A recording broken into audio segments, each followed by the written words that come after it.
Noong August 15, 1950, isang kakaibang insidente ang naganap sa langit ng Great Falls, Montana sa USA na kalaunan ay tinawag na Mariana UFO Incident.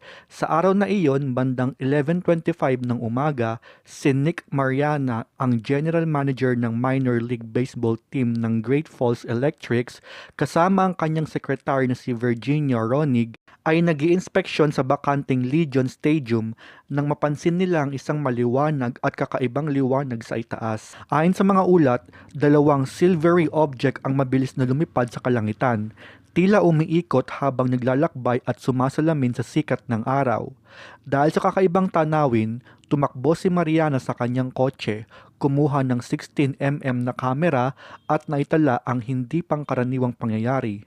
Ang buong insidente ay na-film sa loob ng humigit kumulang 16 seconds bago nawala ang mga bagay na iyon sa kanyang paningin. Ang kuha ng video ay agad na naging usap-usapan, kaya ipinadala ito sa mga investigador ng United States Air Force. May mga paliwanag na ang nakita ay maaaring mga jet fighter. Ngunit may mga ilang nagsasabi na ang ilang mga mahalagang kuha sa video ay nawawala, bagay na nakadagdag ng kontrobersya at misteryo sa insidente.